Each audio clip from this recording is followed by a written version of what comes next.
Hi, Maria. How How you are you? doing? I'm good. I'm good. Uh, Can you tell us Mikey about was. Mikey? Oh yes, I'm gonna tell you about Mikey. He was different. He was special. He had a gift of gab.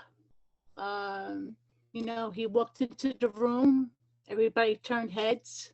Who's that good-looking boy over there? You know, he had a charm. He just when he walked into the room, the whole room lit up. Everybody wanted to be Mikey's friend. And Mikey was always there for everybody, and he put himself first. He didn't people took advantage of him. He's the youngest of my two. He's always by my side no matter what. I have an older son, Anthony, but he was independent. He didn't need me. Mike was more of a needer. He wanted to be with me all the time, like Mikey. You need to get your own friends, let's. So he didn't have too many friends when he was little. I guess he had a low self-esteem. He didn't think he was good enough. He then as he got older, he got into depression a little bit. He couldn't find his way. He didn't know his path, what path to take, and just that. As he got older, he started to middle school, and all the girls started to come out of the woodwork, and then Mikey turned into a whole different person. And he would come home happy, and wow, what happened to Michael? I never seen that before.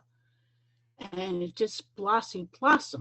He was a whole different kid, and everybody wanted to be with him. He went to so many parties, and Anthony, my oldest son, used to get jealous and like, why is he going to all these parties? I said, because he's well liked. I don't know what to tell you. He's just well liked boy. He had manners. He was respectful, and he took everything to stride. He didn't, he played basketball. That was his passion. It was basketball. He played for the CYO, for Syosset. He played for different leagues like the travel teams. I went to so many basketball games. Oof, just make your head spin. It was so many basketball games. I went to one basketball game after another, like spend the whole day going to basketball games. And I was the only one. My husband, he has his own issues, so he wasn't there for him, but I was. I was there from the beginning until the end. And I took care of him, and he was my buddy. He wanted to hang out with me. So, uh, but as time went on, he found his way. He found his friends. He branched out, and just that unfortunately, he went to the wrong path. He found friends that weren't, did the right thing, so to speak. So, and then it's just escalated from there. And then he went through a phase, and I just thought maybe, he's just smoking the marijuana. Okay, that's a phase. Maybe we'll get by that, and forget about it. But it didn't happen that way. And just it just got. And I think maybe I enabled him a little bit, which I didn't want to. But um, I'd rather him being here doing what he was doing than being out in the street and going to someone else's house and not knowing what he was going to be wind up doing, and if he was going to get hurt, if he was driving, with the car. So I kept him more protective. I kept him home, and I let him do what he wanted to do for a very long time. And then it just got worse and worse and worse. That it just couldn't take it no more. I went to family court. I took by the balls, and I did it. And I said, enough is enough. I have to do what I have to do to save my kid. And I went to family court, and I got papers, and those papers were to say, well, if he was high or on the influence, you're allowed to call the cops. So I waited for that particular day to come, and it grew and it grew and it grew inside me. And then finally, that one day, when he begged me to tell me to please, I want to go to outpatient, but I want to go to the one right here by my house, right on Jackson Avenue. I said, fine, you want to do that? Let's do it. Because I went to other programs with him. He didn't like it. He gave me a hard time. He didn't want to go. But I agreed to go with him to this place. And we went. I waited for him to come. And he gave me like a slap in the face. He came high as a kite. And he was supposed to be interviewed and try to get into this program. And I just spent $350. And he comes like that. That was it. That's when I called the cops. And then from that point on, I finally got him to the court system. And then that's how I got the help. Well, we thought we were going to get the help. He went to a lot of different rehabs. He went to 4 of them. And he was more away than home. He was never here.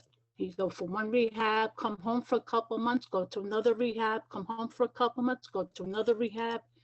So in the 4 years, he wasn't really here. From 16, he was 16 when he started, and he died when he was 20. So that was those 4 rough years for me. In and out of rehabs, getting locked up, finding him, all different kind of places, picking him up from the street. It was bad. But, you know, Mikey was Mikey, but Mikey had a good heart. And he would look out for anybody, help anybody. You know, his friends called me last night and said, you know, we missed that Mikey. He really was there for us. Whenever we needed him, who do we call? We call Leo. Everybody called him Leo, not Mikey. I called him Mikey. We're going to call Leo because Leo was the one that's going to be there for us and pick us up no matter what. And he loved to eat. That was another thing. He should have been a food critic. He went to restaurants after restaurants and used to eat and just talk about the food and how much he enjoyed it, you know, and that's what he did. He loved to eat. But he can never tell because he was working out all the time, going to the gym. So he had a good personality. Yeah, he was my buddy. It's beautiful. Can you tell us how the Beating Hearts is helping you on your journey? I started with the Beating Hearts, I think, about 1.5 years ago. Susie Q, she got in touch with somebody from another Susan that I know from Touchstone Crystals. She called me up and she said, you know what, Maria, I have a friend that she was thinking about calling you and telling you about the Beating Hearts. I'm like, I don't know, what is that? She goes, it's a group. I heard what happened to Michael, and it's a really nice group. You should come check it out. I'm like, oh, I'm not sure. I wasn't sure. But I said, you know what? I want to give it a shot. I went to Plainview. I never forget. I walked into that park. I went through the parking lot. I went upstairs, and I couldn't find the place. I finally found it. I opened the door, and they were all sitting in a circle. I'm like, oh my God. I was a little nervous at first. I was like, oh, all eyes on me, you know? And like, oh, so finally then Linda, I never forget, she welcomed me in. She gave me that pretty rose, that flower. Remember that? I still have it. I have it in Mikey's car. And I didn't get a flower. what's that? Get a flower. Dang, Jackie. I'm That just flower, kidding. I have that flower. But it's a good group, and you know what? I feel me. I feel I could be me. I don't feel like I'm me outside of this. I feel I'm fake. So I'm putting on this act that I don't want to put this act on anymore. You know, that's the thing. I'm trying to be strong, and I don't want nobody's pity. So this group helped me a lot. Really did. We came a long way, right, Linda? I did. I feel myself. I could be myself. I feel peace. And that's it. I'm very happy here. I'm very happy. We're so happy to have you here with us and sharing Mikey with us. When you look up, what do you want us to know?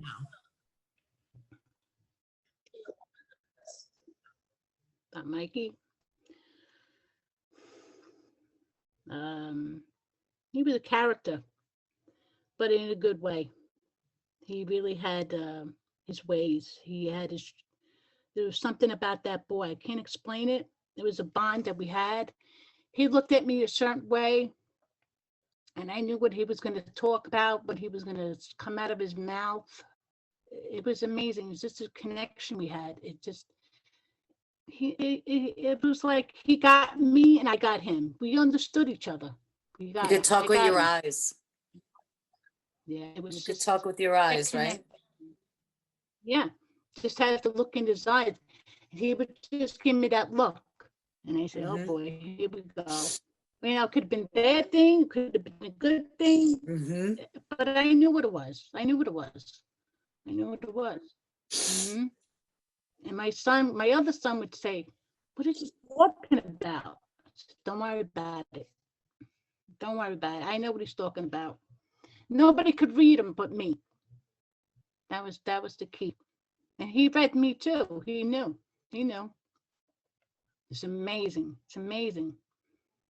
So he was a good boy. It's just that he was too young to go. Too young. He had a whole life ahead of him. He ruined that. He ruined it all. Not that he ruined it all, but it was his time. That's all. I believe in that. He was his time. And there's a reason why God took him. That's it. Thank you, Maria. Thank you so much for sharing, Mikey. That's the way the ball bounced. And I tried everything to save that boy. And it didn't work. Yeah. So mad sometimes.